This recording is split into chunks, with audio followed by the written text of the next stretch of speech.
আসসালামু আলাইকুম। আজকে আমরা ওয়েবসাইট সম্পর্কে জানার চেষ্টা করব। ওয়েবসাইট হলো একাধিক ওয়েব পেজের সমষ্টি, যা আমরা ইন্টারনেট ব্যবহার করে ব্রাউজারের মাধ্যমে দেখতে পারি।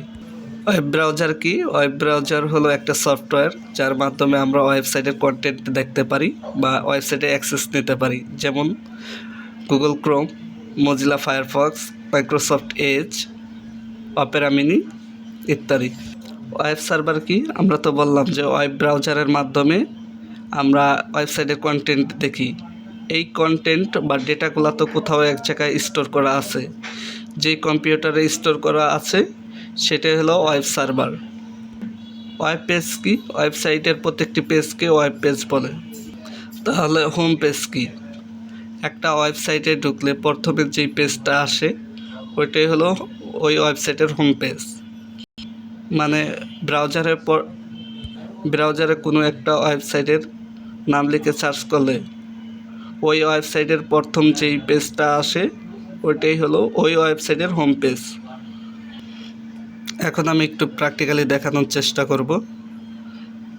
আমি ওয়েব ব্রাউজার হিসাবে গুগল ক্রোমটা সিলেক্ট করলাম। তো আমি একটা ওয়েবসাইটের নাম লিখলাম যে W3 স্কুলস। এখন আমি হিট এন্টার করব। হিট এন্টার করার পরে প্রথমে আমি এই পেজটা দেখতে পাচ্ছি। সো এটাই হলো এটার হোম পেজ। যেহেতু এই পেজটাকে আমাকে লোড করাইছে বা ল্যান্ডিং করাইছে, সো এটাই হলো এটার হোম পেজ। তো এইখানে দেখতে পাচ্ছি যে হাজার হাজার পেজ আছে। তো সঙ্গে আমাদের কি ছিল যে একটা ওয়েবসাইটের একাধিক পেজ থাকবে এবং যা আমরা ব্রাউজারের মাধ্যমে দেখতে পারবো। কথাটা কিন্তু সম্পূর্ণ ভেরিফাই করা হলো বা জাস্টিফাই করা হলো প্র্যাকটিক্যালি দেখানোর মাধ্যমে। এই দেখেন এখানে কতগুলো পেজ আছে। এইখানে আছে যে HTML টিউটোরিয়াল, দেন এই পেজে যাই,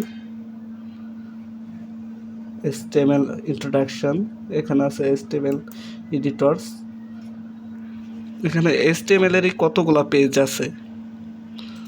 তো এরপরে আছে এই উপরে দেখেন CSS, JavaScript, SQL, Python, Java, PHP। এখানে দেখা গেছে যে এদের অনেকগুলা করে পেজ আছে। দেখি, হ্যাঁ, অনেক পেজ আছে। তো আমরা যে বলছিলাম যে একটা ওয়েবসাইট হলো একাধিক ওয়েব পেজের সমষ্টি, এই কথাটা কিন্তু সত্য, আমরা প্রমাণ করলাম। আর এই পেজগুলো কিন্তু আমরা আমাদের ব্রাউজারে দেখতে পারতেছি। সো সংজ্ঞাটা সম্পূর্ণ সত্যি। আশা করি বুঝতে পেরেছেন যে আমি কি বুঝাইতে চাচ্ছি।